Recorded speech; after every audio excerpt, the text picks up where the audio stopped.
Assalamualaikum warahmatullahi wabarakatuh. Alhamdulillah, Alhamdulillah bi ni'matil imani wal Islam. Ya, Pak. Asyhadu an la ilaha illallah wa asyhadu anna Muhammadan abduhu wa rasuluh la nabiyya ba'dah. Allahumma shalli ala sayyidina Muhammad wa ala ali sayyidina Muhammad. Raditu billahi rabba wa bil islami dina wa bi Muhammadin nabiyya wa rasula. Qala Allah ta'ala fi ayatil Qur'anil Karim wa huwa asdaqul qailin a'udzu billahi minasy syaithanir rajim. Bismillahirrahmanirrahim. Ya ayyuhalladzina amanu qu anfusakum wa ahlikum nara. Wa qala Rasulullah sallallahu alaihi wasallam, idza du'iya ahadukum ila walimatin falyujib. Amma ba'du.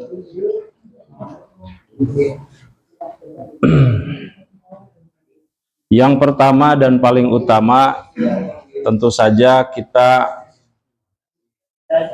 memanjatkan puja dan puji syukur kehadirat ilahi Rabbi Allah Subhanahu wa Ta'ala, yang alhamdulillah pada kesempatan malam hari ini di penghujung tahun 2024 kita masih diberikan kesehatan, diberikan kenikmatan umur yang panjang, Pak.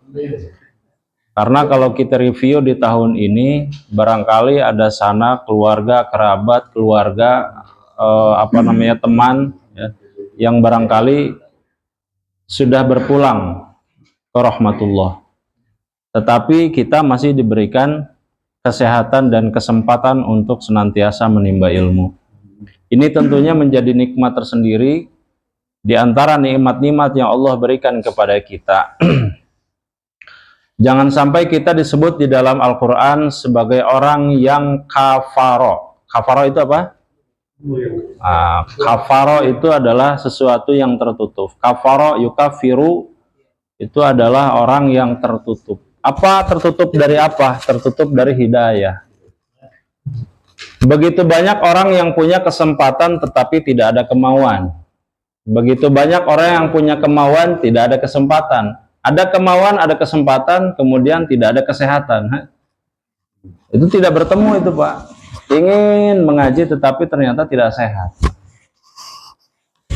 Itu makanya kita ini adalah orang-orang pilihan yang diberikan nikmat oleh Allah yang kemudian kita berusaha untuk memanfaatkannya dalam hal ibadah. Mudah-mudahan langkah kaki kita ke tempat yang mulia ini senantiasa mendapat maghfirah dan rahmat Allah Subhanahu wa Ta'ala. Salawat dan salam pun semoga selalu tercurah limpahkan kepada junjungan kita semua, Nabi besar Muhammad sallallahu alaihi wasallam. Tak lupa juga kepada keluarganya, para sahabatnya, para tabi'in, tabi'in yang mulia. Mudah-mudahan kita juga termasuk kepada umatnya yang mendapatkan syafaatul uzma. Amin ya rabbal alamin. Bapak-bapak dan ibu-ibu jamaah rahimakumullah. Sekarang ada ibu-ibu ya, trio. Alhamdulillah, pada hari ini kita akan membahas tentang adab dan akhlak menghadiri walimah perayaan. Kaleresan sebenarnya, Pak. Kaleresan ya. Tadi rencanakan kaleresan bisa. Baik. Sekarang 7:30 ini ya, jam 8 mulai, lumayan. Baik.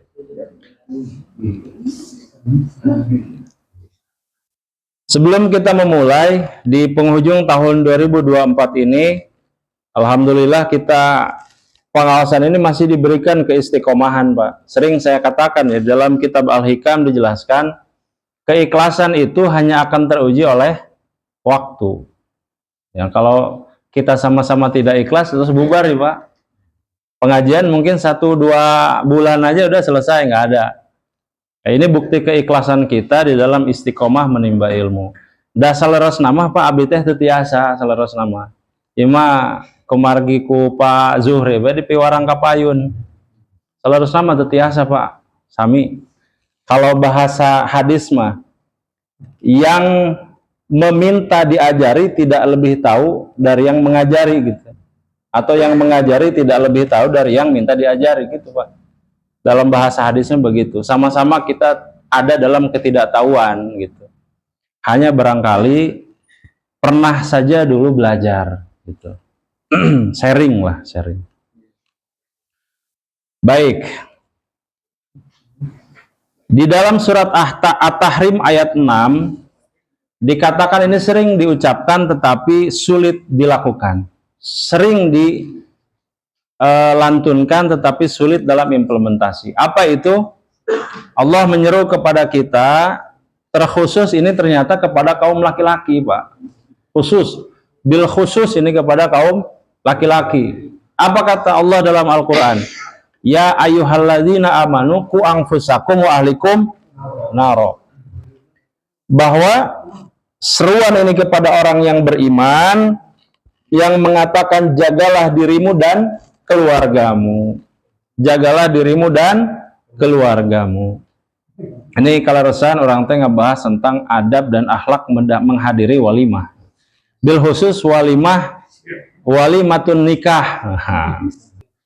Di yaumul mahsyar, di akhirat nanti, Pak, ternyata setelah Allah menghisab kita, kemudian Allah akan menghisab atas setelah amal sholat itu apa, Pak? Ada yang tahu nggak? Setelah sholat, setelah Allah menghisab amal sholat kita, lantas Allah akan menghisab apa lagi? Ya, kebaikan, keburukan apa itu? Bil khusus apa? Amal kepada siapa? Yang paling dekat dulu. Setelah kita, setelah amalan kita. Hah? Nah, ternyata Allah akan menghisab setelah itu bagaimana sikap kita terhadap keluarga kita, terhadap istri dan anak-anak. Maka bahasa Al-Qur'annya ku anfusakum wa ahlikum naro. Kenapa kok setelah diri yang kemudian ada wa ahlikum, keluargamu? Karena ternyata nanti di akhir zaman yaumul mahsyar kita akan ditanya tentang apa yang sudah kita berikan kepada anak dan istri. Nah, anak dan istri ini ternyata menjadi poin penting di dalam lolos atau tidaknya kita nanti di akhirat, Pak. Sampai 10. Itu ya. Jadi ini yang harus menjadi perhatian kita. Ahlikum naro adalah sebuah kalimat yang menandakan bahwa diri kita boleh selamat, tetapi kalau anak dan istri kita tidak selamat, kita jadi tidak selamat. Itu harus diperhatikan, Pak. Kalau kita selamat sendiri, istri dan anak kita tidak selamat, ya bisa ketarik kitanya. Ketarik. Dibetot. Begitupun sebaliknya, apabila kita tidak selamat, anak dan istri selamat, bisa ngebetot. Jadi poinnya adalah kita punya kewajiban nanti untuk ke istri dan anak, tetapi anak dan istri tidak punya kewajiban atas kita. Begitu. Apa dalilnya? Riwayat dari Amr bin Qais al-Mulai. Nah, ini sahabat Nabi radhiyallahu anhu mengatakan begini. Nanti, Pak, di akhir zaman itu para istri itu akan menggugat suaminya. Menggugat, Pak. Digugat sanes demo ka DPR, Pak. Nanti para istri itu datang kepada Allah kemudian menggugat suaminya. Apa redaksi hadisnya? Innal mar'ata la tukhasimu zaujaha yaumal qiyamati 'indallah. Innal mar'ata, sesungguhnya para wanita itu nanti di yaumul mahsyar pada saat sudah ditanyakan amal masing-masing, mereka akan datang kepada Allah. Kata sahabat, innal mar'ata la tukhasimu zaujaha yaumal qiyamati 'indallah. Kata sahabat nih. Nanti di akhir zaman itu, di yaumul mahsyar itu, para istri datang kepada Allah Subhanahu wa taala mengadukan suami mereka. Apa yang diadukan, Pak? Fatakul, maka mereka kemudian berkata, siapa mereka ini? Para istri mereka. Ini jadi demo nih, Pak, demo. Fatakul innahu, sesungguhnya suamiku, ini kata mereka, sesungguhnya suamiku kana la yu'addibuni wa la yu'allimuni syai'an. Mereka tidak mendidikku dan tidak mengajariku sesuatu. Begitu. Lanjutannya menarik, Pak. Kana ya'tini bi khubzis suqi. Mereka hanya sibuk mencari pundi-pundi cuan saja. Pundi-pundi cuan saja, Pak, yang diambil. Gitu. Ya, hayam begitu. Tabuh tilu kan banyak. Wah.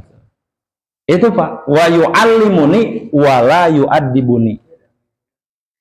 Mencari uang saja tetapi lupa tidak mendidik dan mengajari anak dan istrinya. Ini yang jadi perhatikan, Pak.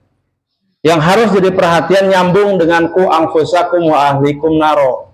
Betul, memang mencari nafkah itu wajib. Sangat-sangat baik.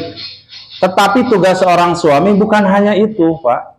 Tugas kita sebagai seorang suami adalah menjadi orang yang bisa ditanya di keluarga. Entong iman aras kata tangga. Memang terlepas sih. Cuma curhat. Kan bahaya, Pak, curhat kata tangga tuh, Pak. Pami aya benih-benih cinta kumaha curhat. Waduh. Bahaya. So sweet.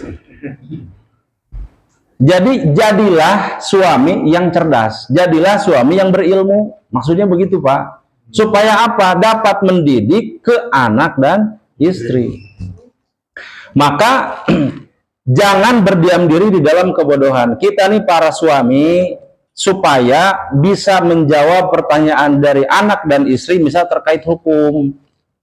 Pak, hukumna misal, Pak, hukum ngambil buah di padudung kumaha misalkan. Boleh atau tidak gitu kan. Atau ternyata sekarang lagi musim anggur. Nah.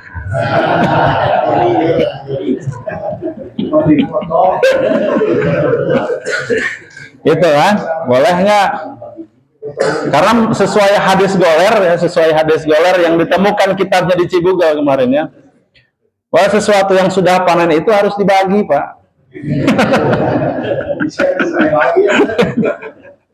Itu hadis goler itu, Pak. Rawahu Abu Atang. Baik, kita lanjut. Ternyata nanti di akhir zaman itu yang ditanya. Mereka ini cuma mencari cuan saja, tetapi tidak ada waktu untuk mendidik dan mengajari kami agama. Seberapa seringkah kita mengajari istri dan anak kita belajar mengaji? Abatasa, jahakho, makhrajnya ada di mana, bacanya seperti apa, ihfa apa, idhar apa, pernah nggak seperti itu? Ah itu, Pak. Kalau tidak pernah, itu yang akan ditanya. Itu akan ditanya itu, Pak. Kamu nanti ke anak istri kamu gimana? Pernah nggak ngajarin ngaji?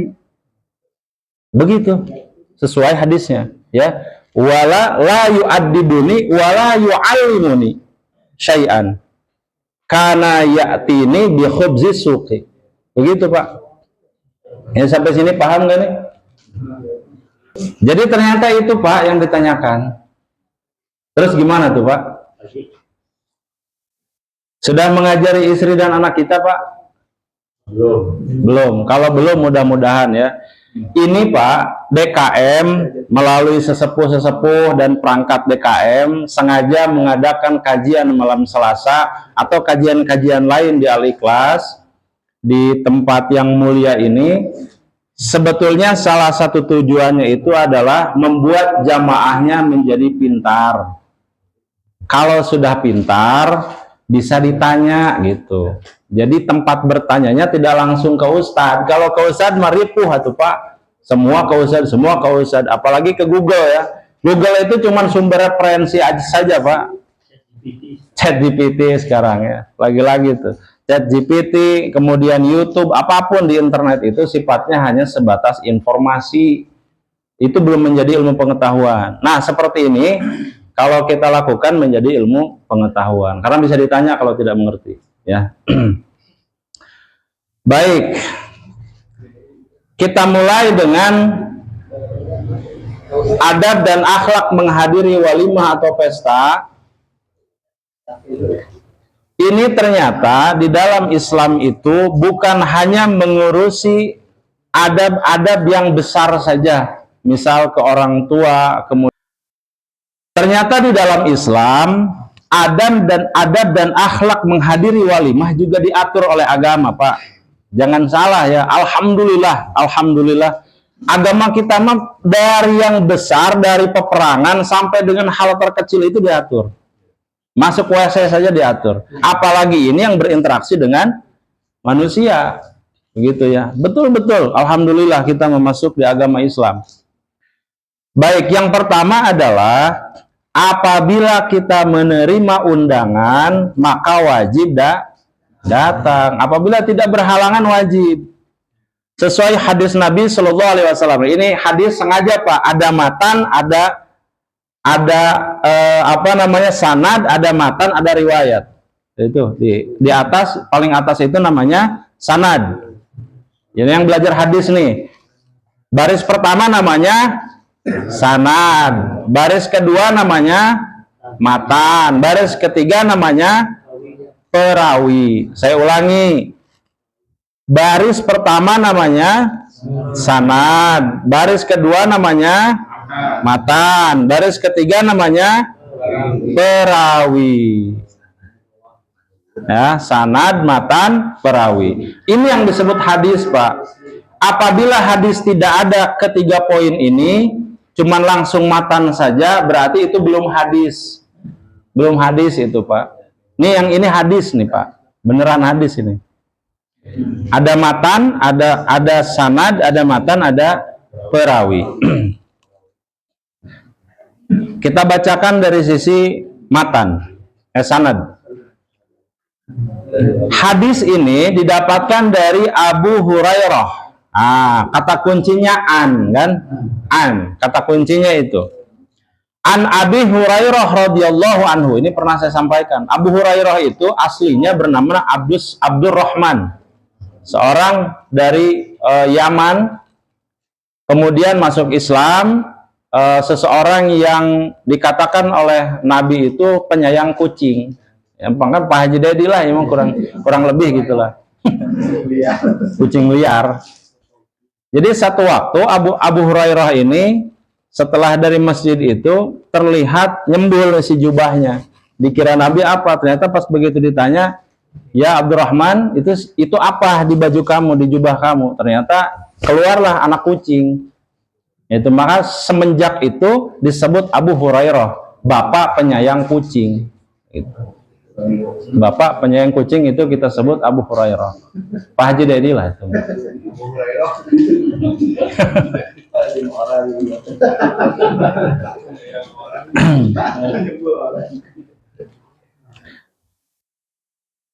Baik, yang pertama adalah kata Nabi apa? Dari Abu Hurairah diriwayatkan radhiyallahu anhu, kata Nabi, qala idza du'aya ahadukum ila walimatin falyujib. Apabila seseorang di antara kita nih diundang ke walimah, maka ia wajib untuk hadir. Bahasanya falyujib, Pak. Falyujib. Berarti harus datang. Kenapa? Supaya kembali modal. Supaya kembali modal itu poin apa, Pak? Da agama paling apal tuh.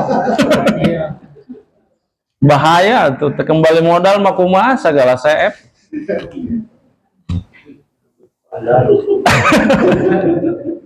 Ya pada orang lah Pak ya mulai. Makanya ini harus hadir. Ya itu syariat yang mewajibkan. Bukan Pak Haji Endan nih misalnya, syariat berarti wajib hadir. Kemudian yang kedua adalah menghindari gibah dan perdebatan. Apa maksudnya ini, Pak? Ya, patori dong Pak, misalkan saya. Kayak bilang, gampil. Dongkap, kawali mana Pak Dedi? Pas begitu ningali cau, wah ya teh sigan atah keneh. Atah keneh diomongkeun, Pak. Aduh, tadi tehnya orang padahal hoyong cau teh, tapi atah kena ya mah hejo kieu. Kepada dia lipstick merong. Jadi ini sesuatu yang sering Pak terjadi. Misalkan ibu-ibu paling sering ibu-ibu. Sering panginten gitu. Mencela makanan. Jadi apa yang dihidangkan itu entah sejempe Pak. Seayana. Dan bukan tidak mau memberikan yang terbaik, dan seaya-aya sakitu. Pas tong iyalah tong seueur nyarios gitu.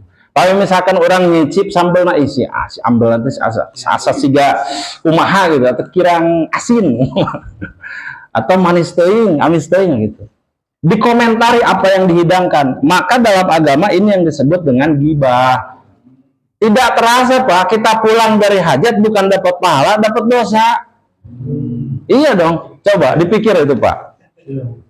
Kita niat ke walimah itu niatnya adalah ibadah. Memenuhi undangan itu ibadah nggak Pak? Ibadah. Tapi banyak di antara kita pulang dari kondangan bukan berbuah pahala. Nyakaruh begitu Pak, wareg makaruh etam. Pada saat kita pulang bukan ibadah Pak, ternyata kita membawa dosa ghibah. Segala tadi omong. Iya na China kurang, itu na kurang, ina kurang. Wah, segala yang teu aya nu kurang gitu. Sanguna heuras. Ternyata beas nate beas raskin. Demo undanganna nyandakna beas raskin Pak di lembur mah kumaha. Ini yang disebut dengan ghibah. Apa kata Nabi? Yuhsyaru rajulun ila jahannam. Ngeri Pak bahasanya juga ini. Yuhsyaru rajulun ila jahannam fayumaru bihi ila nar fayakunu ma'al ladzina fiha fayaqul ya rabbi ini la ara ahadan udni minhum fayumaru bih fayu'ta bihi ila jahannam. Jadi kata Nabi sallallahu alaihi wasallam, jangan menggibah. Kita mah sering ini Pak. Jadi mulai sekarang Pak upami dongkap ka walimah tos jempe we Pak. Nu aya tuang. Anu tiasa dituang, anu tiasa dileueut atau dileueut. Tong seueur nyarios. Begitu ya. Itu yang kedua. Dan yang berikutnya adalah di perdebatannya suka kadang-kadang kita mah suka sok kepala rubuh gitu ngobrol teh kemana-mana. Iya. Ya gitu Pak. Mencelulah gitu. Mantap, ini yang harus dihindari ya. Yang terbaru adalah nanti Pak Dedi yang terbaru. Jangan mencela. Karena apa? Bukan tidak mau sahibul bait itu memberikan yang terbaik Pak. Yang pertama bukan yang sahibul baitnya yang masak. Yang kedua porsinya banyak. Kalau cuman porsinya buat 3 orang, insya Allah lah itu bisa sempurna gitu. Tapi kan ini porsinya banyak untuk ratusan orang. Maka kalau kurang-kurang sedikit ya wajar lah. Itu juga alhamdulillah masih ada. Berapa banyak orang yang datang ternyata tidak kebagian. Banyak itu Pak. Alhamdulillah lah kalau kita masih ada batagor, masih ada sisanya bisa dibungkus. Mie kocok, wah segala mantap. Begitu ya. Kemudian yang berikutnya adalah tidak membawa makanan tanpa seizin sahibul bait. Wah, ini juga bahaya nih Pak. Apa kata Nabi? Kata Nabi yang diriwayatkan sanadnya dari Jabir tuh, dari Jabir radhiyallahu anhu bin Abdullah. Qala Rasulullah mengatakan begini, la yahillu lirajulin ayyatiya bimakulatihi ila rajulin fi darihi illa biizni. Itu Pak. Tidak halal bagi seseorang. Tidak halal sama dengan apa? Haram itu sama dengan apa? Tidak halal. Bagi seseorang membawa makanan ke rumah tanpa seizin tuan rumah. Upami terjadi, sami sareng bapak nyandak daging babi dicandak ka bumi. Sami haram kan? Haram. Kemudian anak plastik. Man ibu-ibu masuk mau dicandak teh nu diageng teh kan tasna ageng padahal kanggo ngalebetkeun tuangan. Begitu Pak, ini tidak halal, la yuhillu, tidak halal Pak. Makanya jangan mengambil sesuatu yang ternyata itu belum ada izin. Kenapa demikian, Pak? Boleh jadi nanti ada tamu lagi. Kan tamu bukan cuma kita ini. Nanti ada tamu lagi. Begitu ada tamu lagi, jangan-jangan di tempat perkuehan sudah habis. Ripuh kan, ini gimana ini? Ternyata itu juga belum dibayar umpama. Masih DP atau Pak? DP. Kalau jatah boleh Kan begitu. Kenapa, Pak? Kalau jatah kan kita ngambil. Itu jatah itu dimasukin enggak apa-apa. Jatah. Dimakan di tempat maksudnya. Oh, enggak dimakan di tempat. Kalau memang memungkinkan seperti itu ya diambil. Kalau enggak ya biarkan saja, Pak. Diikhlaskan untuk orang lain nanti lebih baik. Sampai sini paham nggak, Pak?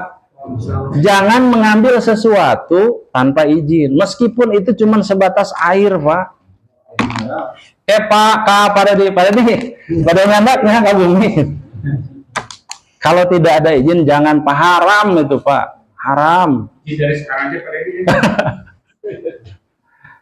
Apalagi kalau di kampung, saya pernah, Pak, itu di kampung cerita ini juga. Itu banyak tadinya ikan banyak gitu. Begitu keluar sebentar sudah habis. Diambil itu, Pak. Oh, haram itu, Pak. Jangankan ikan yang banyak. Satu gelas air ini saja kalau tidak ada izin ya haram. Sama dengan membawa daging babi ke rumah untuk dimakan anak dan istri. Jangan, Pak. Seerte itu la yahillu sama dengan haramun, haram. Kemudian berikutnya yang keempat, tidak mubazir. Apa maksudnya, Pak? Tidak mubazir ini, kalau kita mau mengambil makanan lebih baik nambah dibanding banyak nyisa. Kan itu nasi dan reng-rengannya tuh, bisa ikan atau sayur, itu kan dapat beli. Uang sohibul bed itu kadang-kadang kan terbatas ini. Bukan kadang, mungkin sering ini.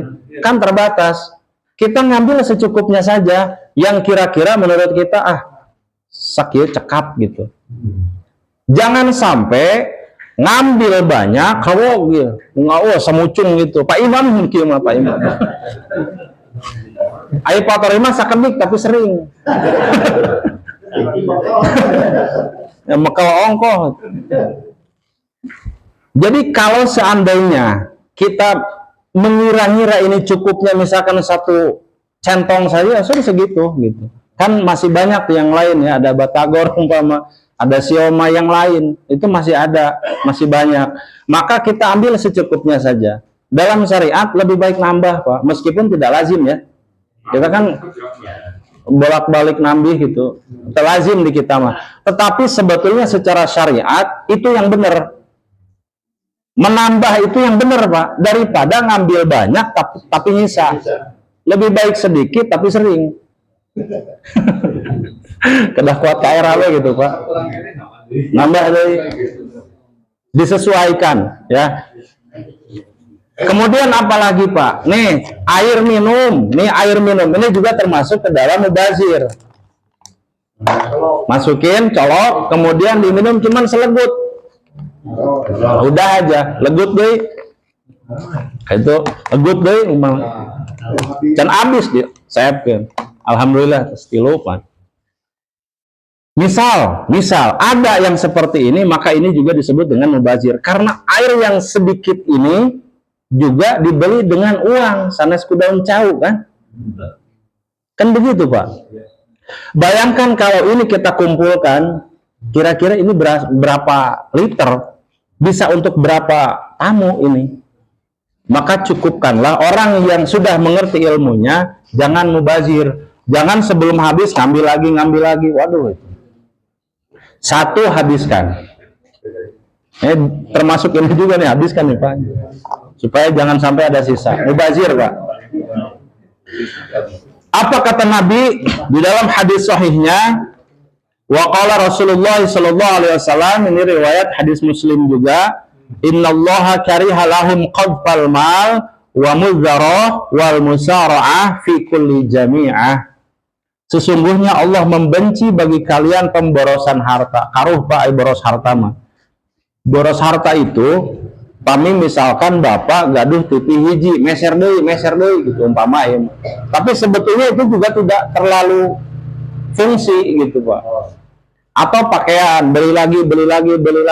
Padahal yang kemarin juga belum dipakai. Itu juga termasuk Pak pemborosan itu. Apa saja yang kira-kira menurut kita kurang bermanfaat, bahkan mungkin tidak digunakan, itu awas juga jadi pertanggungjawaban kita itu. Jangan salah Pak. Makanya nih Bapak kalau punya HP di rumah yang menganggur, tong diantep ka dieu. Pak Mahli atau Pak Mahli Pak. Kang gitu.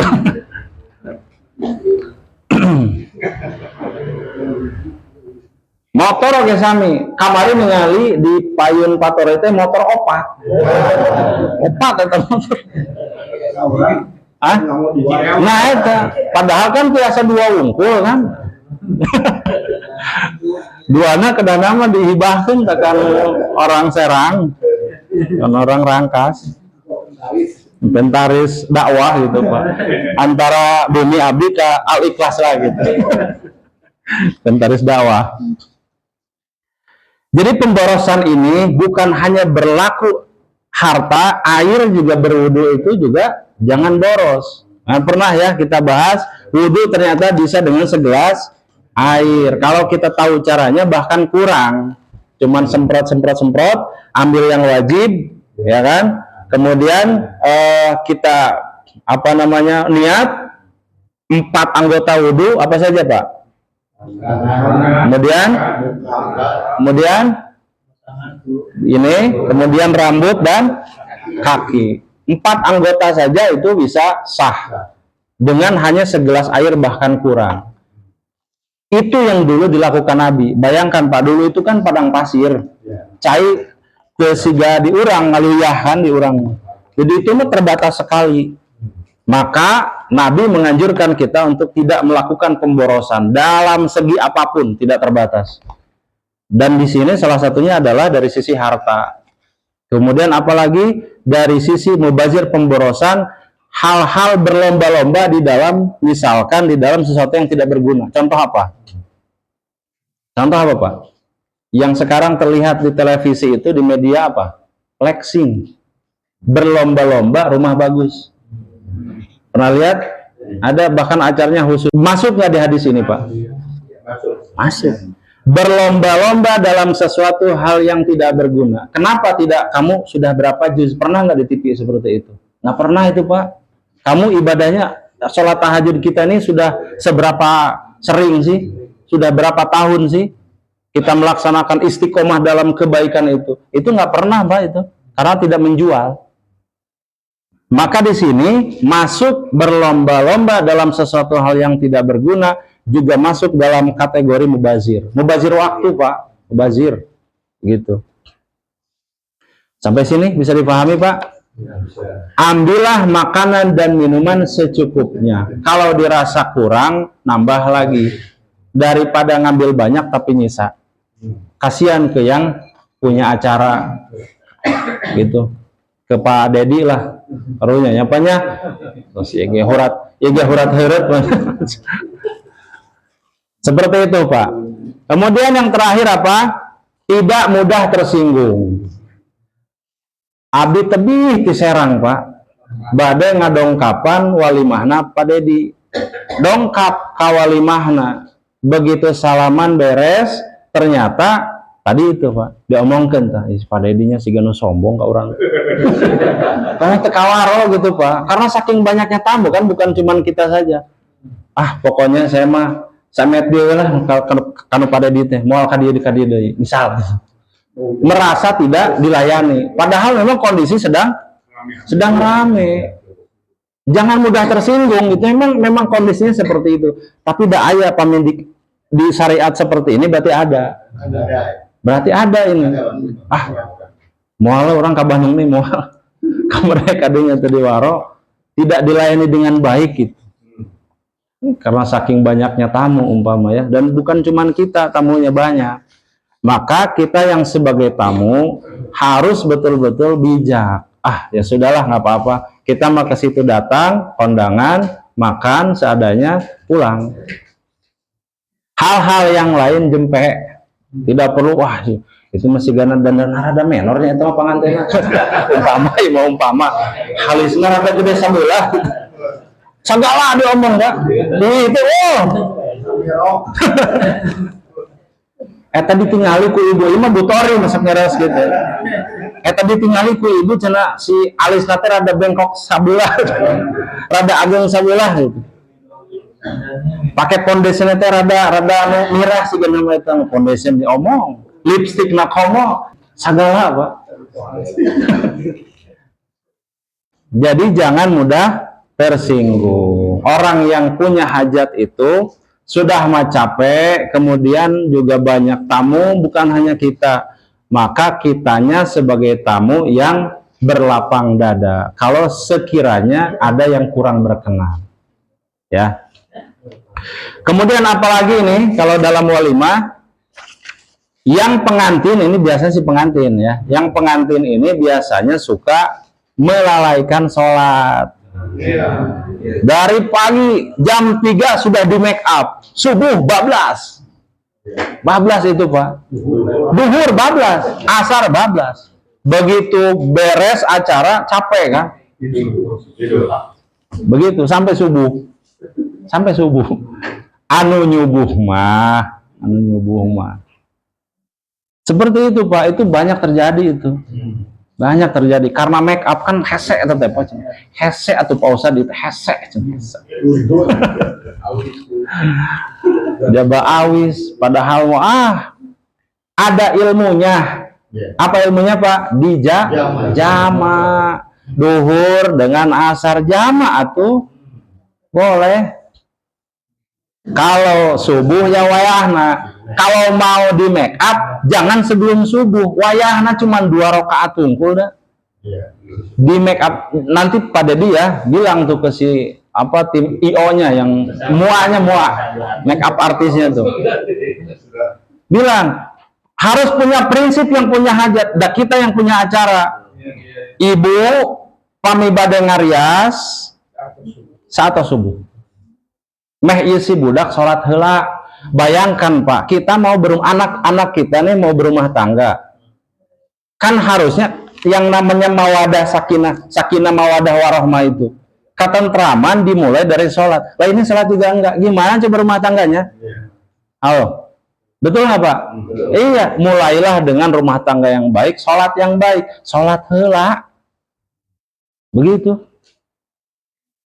Ya, itu ditekankan tuh Pak Dedi ya, nanti diingatkan. Udah, nanti habis subuh aja. Atau bisa juga wudhu dulu, kemudian make up. Kan bisa begitu. Wudhu dulu beresin, kemudian di make up. Misalkan jam 3 tuh, jam 4 sholat subuh, habis sholat subuh lanjut lagi. Kan nggak ada soal itu Pak. Bisa seperti itu. Diakalin lah. Kalau duhur dengan asar nanti baru di jama. Kan ada waktu rehat kan. Nah di waktu rehat itu wudhu. Itu ya. Sampai sini bisa dimengerti Pak. Itu bagi si pengantin. Bagi yang punya acara juga seperti Pak Dedi juga sama. Pami misalkan sigana ripuh jama juga. Nggak ada masalah, nggak ada soal itu Pak. Di jama saja, asal jangan dikosor, tidak memenuhi syarat kalau dikosor. Kalau dikosor berarti kan jadi 2 rakaat. Ya jangan, itu tidak sah. Kalau kosor itu bepergian yang sifatnya perjalanan jauh juga, safar, sanes tujuannya nyandung, sanes memang tapi umpama kemana ternyata tujuannya nyandung, tesah. Kumaha Pak? Nikahkeun di Banten. Safar mohon. Biasa safar ka Jakarta we tos kenging Pak kosor. Ka Jakarta unggul. Komo ka Serang wah eta mah. Eta maksudna ka Serang teh pangantenna saha Pak? Janten pertarasan eta teh gitu. jalanan. Baik Pak, dari saya mah itu diingat 5 hal yang tidak boleh kita lakukan di walimahan. Yang pertama adalah apa tadi Pak? Kalau ada undangan wajib hadir jika tidak berhalangan. Yang kedua apa? Gibah, jempe, begitu dongkap, jempe pulang tos gitu. Terus kemudian yang ketiga apa? Tidak membawa makanan dan minuman tanpa seizin tuan rumah. Kemudian keempat apa? Tidak mubazir. Yang kelima terakhir tidak mudah tersinggung. Wallahu alam bishawab. Mangga Pak. Kami badai anu ditaroskeun diskusi mangga. Ya.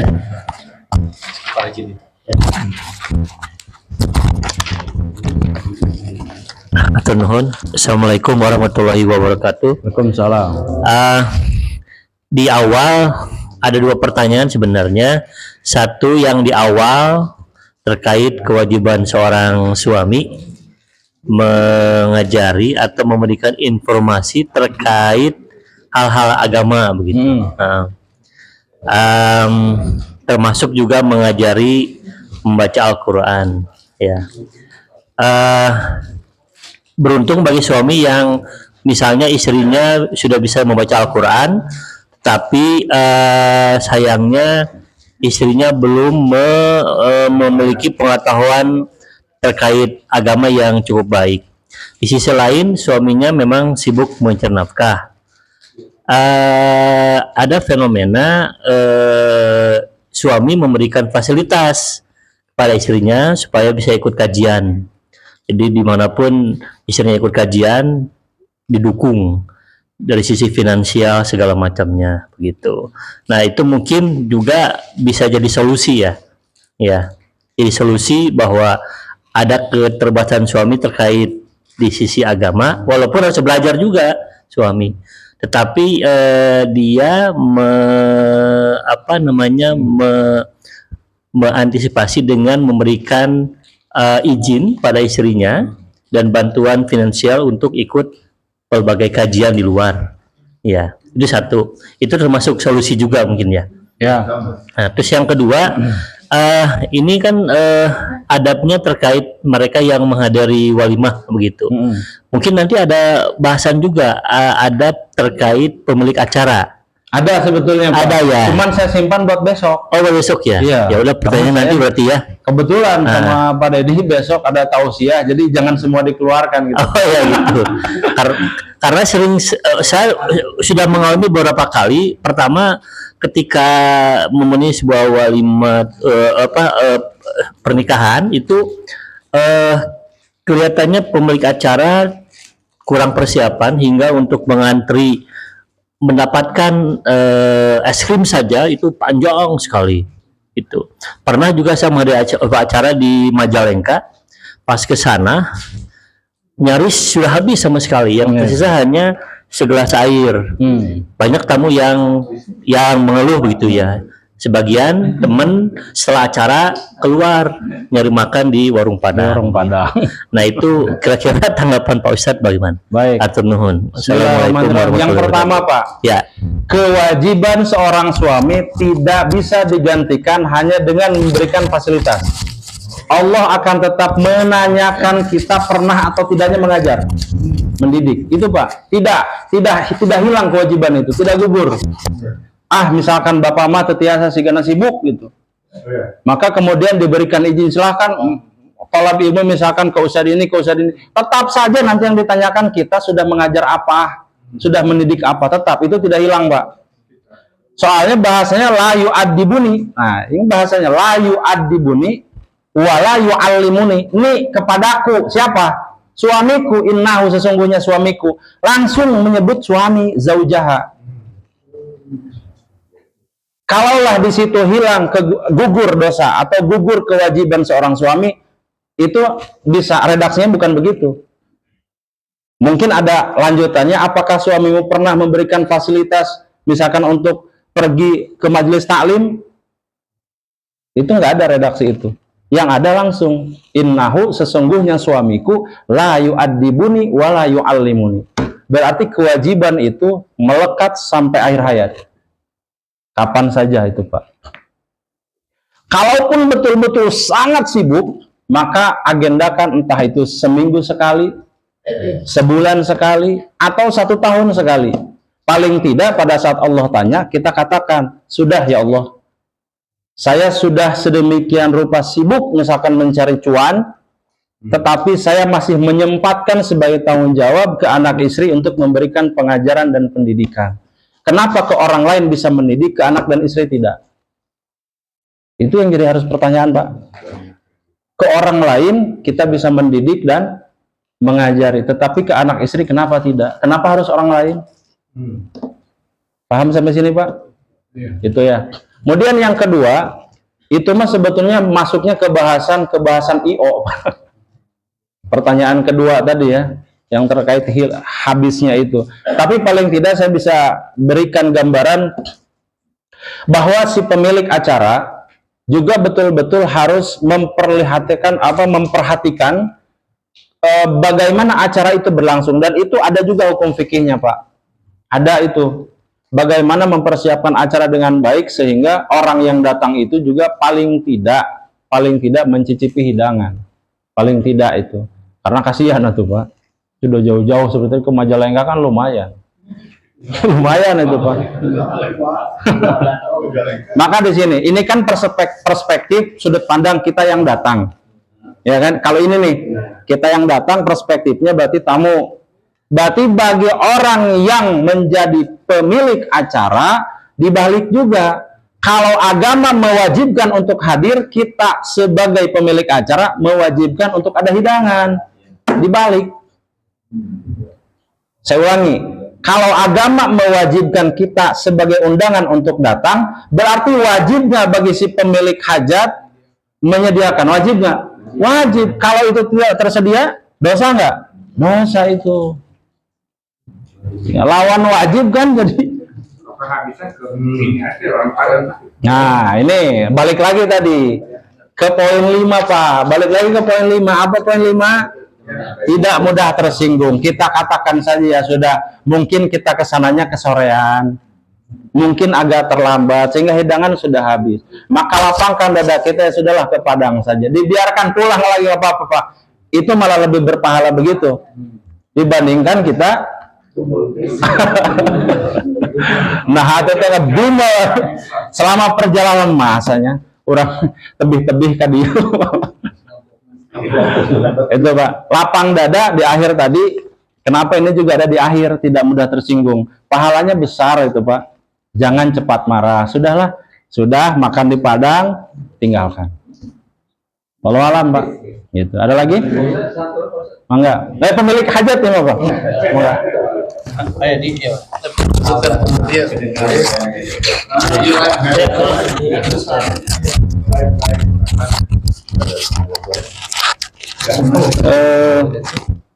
Terkait ini Pak Ustadz, yang tadi kan kita laki-laki sebagai kepala keluarga.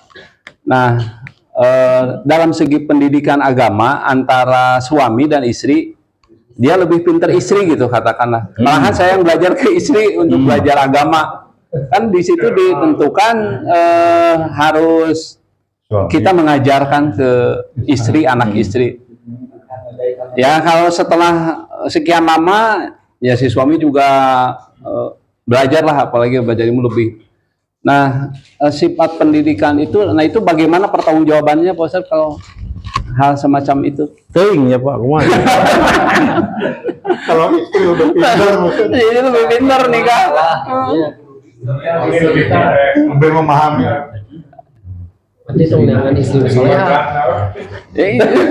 Justru karena kita kurang beri mesti yang sorehan gitu.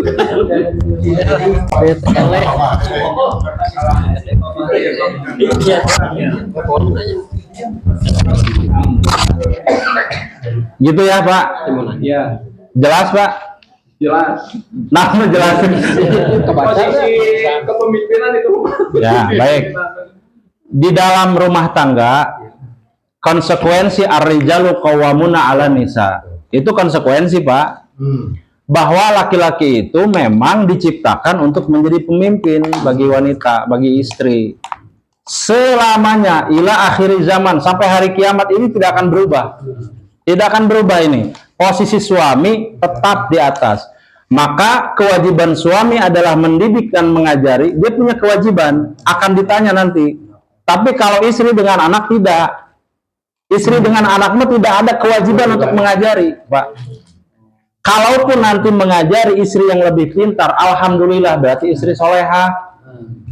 Ya karena itu Pak Ustaz. Nah, istri soleha. Belum koma, belum titik ini Pak, masih ada koma. Belum titik ini. Komanya adalah bapak sekarang yang mengaji berusahalah nanti untuk mengajari. Naik level. Begitu Pak. Harus dibalik. Kalau tidak, selamanya itu kan jadi beban buat kita. Selamanya itu Pak, ila akhir zaman itu. Makanya kenapa kita belajar mengaji seperti ini, untuk kita tahu Pak, batasan kita sebagai seorang suami bukan hanya soal masalah uang. Ada yang lebih penting dari itu yang nanti akan sampai ke akhirat, mengajari dan mendidik. Berarti Bapak kedah biasa ngaos Pak. Paling tidak pernah belajar atau sedang belajar dan akan terus belajar. Malam Selasa ini Pak, salah satunya. Begitu Pak. Siap Ustaz. Ada barangkali dari ibu-ibu. Dari ibu kau. Dari ibu-ibu. Terus ada suara. Bismillahirrahmanirrahim. Mungkin mau menanyakan tentang seluas apakah ilmu yang harus dimiliki suami sehingga dia bisa mempertanggungjawabkan di hadapan Allah bahwa dia tuh sudah mengajari istri, apakah yang pokok-pokoknya saja atau apakah seperti Bapak makan Pak Nurdin makan segala ianya segala mapan gitunya ini dari segi ilmu agama. Nah, bagaimana itu? Apakah harus seluas Pak Nurdin atau misalnya yang intinya saja yang bisa membuat si istri itu bisa selamat gitu di hadapan Allah? Baik. Dalam redaksi hadis tadi Pak, Bu, dikatakan wa yu'allimuni wa yu'addibuni, itu artinya sesuatu yang dimiliki, diketahui oleh seorang suami. Artinya memang harus belajar. Berarti mengajari, mendidik dari sesuatu yang pernah dipelajari. Kan pertanyaannya bagaimana mau mendidik dan mengajari, orang ilmunya juga nggak ada kalau nggak mencari, Mas. Betul tidak? Berarti yang diajarkan, yang dididik juga adalah sesuatu yang pernah dipelajari. Maka kita dalam sebulan dibagi ke dalam 4 bagian. Ada bahasa Arabnya. Kemudian ada apa lagi? Ada tafsirnya, fikihnya. Kemudian ada hadisnya. Yang sekarang kita pelajari apanya? Adabnya. Makanya dalam 1 bulan itu ada yang kita pelajari, itulah nanti yang diberikan ilmunya juga kepada istri. Begitu Pak. Contoh misalkan Pak Tori ya, mengajari istrinya umpama si ibu. Begitu, itu memang seperti itu Pak, harus tahsin. Walau gitu, bahagia gitu kan, Bu, gitu ya. Tidak harus seperti Ustadz yang menjelaskan, tidak perlu. Allah hanya meminta belajarlah seorang suami. Kalau dirasa bodoh, kalau kita merasa bodoh, ya belajar. Ini sudah disediakan oleh DKM, sudah disediakan sama sesepuh. Datanglah malam Selasa. Jadi kan tahu nih Pak, yang tadinya kita tidak tahu jadi tahu. Dan paling tidak Pak, kita merasa diingatkan. Nih kalau Bapak tidak hadir malam hari ini, ada yang mengingatkan tidak bahwa kewajiban kita bukan hanya mencari uang? Coba, ada nggak? Paling tidak ada yang mengingatkan, tugas kita bukan hanya mencari uang, tugas kita mendidik dan mengajari istri dan anak. Kalau belum ada ilmunya, ya datang dong. Ini tegas punten Pak, saya katakan, supaya apa? Kita jangan terbiasa dalam kebodohan. Hadirnya ustadz, hadirnya ulama, hadirnya kiai dalam satu tempat itu menandakan di tempat itu butuh bimbingan. Bukan berarti orang yang memberikan itu sudah suci, tidak. Tetapi kita satu sama lain bisa saling mengingatkan. Barangkali ada yang keliru di sisi saya, oh saya diingatkan. Pun juga demikian dengan bapak-bapak. Barangkali dengan hadirnya kita di tempat ini, merasa teringatkan. Fastabiqul khairat. Berlomba-lomba dalam ibadah. Makanya masjid kita alhamdulillah ramai terus. Karena ada motivasi. Kajian kita membuat kita termotivasi untuk jauh lebih baik gitu dalam beribadah. Begitu Pak ya, Bu. Jadi tidak harus seperti saya, Bu. Cekap jadilah diri Pak Wirawan Abah Ir, jadi tukang ayam tapi soleha. Emang aku cowok pakar. Ini Pak Ustadz, satu lagi Oh ya. tentang kewajiban yang diundang dan yang mengundang. Ini masalah hajatan. Biasanya kan kalau ada beberapa undangan, maka ada salah satu undangan yang tidak terpenuhi lah. Kita minta izin, tidak hadir, atau kita datang ke rumahnya sebelum waktunya. Misalkan besoknya kan walimah, hari sebelum harinya datang. Nyambungan. Nah itu kan biasa suka ada, itu jadi kan hukum bukan? Ada suka ini Bu, macam apa itu dikasih berkat lah ini. Atahan ya, atahan pas kita uangnya. Nah itu kewajiban yang hajat itu harus demikian apa memang tidak satu itu Ya, siap. ada kan gini, maaf pengalaman saya pribadi ya, kesini minta izin nggak ada dapat mulai pak dia mana kalian hati mana naon itu gimana hukumnya Pak? Baik. Saya nangkap poinnya. Siap. Bismillah. Sahibul bait itu hanya wajib menyediakan kepada yang hadir. Itu poinnya Pak. Bagaimana yang tidak hadir? Tidak punya kewajiban. Ada keluarga kita dari Batam. Badai ngirim naon ke Batam Pak. Kan wajib kita undang nih, hadir ya. Misalkan dinten Salasa, enjing, susah. Ya udahlah kirim QRIS. Ini mah zaman QRIS Pak. Terkedah dongkap ini mah QRIS. Apakah harus mengirimkan kue ke Batam? Hah? Tidak wajib. Yang wajib itu bagi sahibul bait yang hadir pada saat itu. Kalau tidak hadir tidak ada kewajiban. Tapi kalau memang ada berlebih, memang sudah dipersiapkan untuk Abah Ir, umpama ya dikirimkan saya itu nggak ada soal. Apalagi besok misalnya ini khusus untuk Ustaz Nuruddin, ada ini ada itu, misalkan saya pisang Ambon, umpama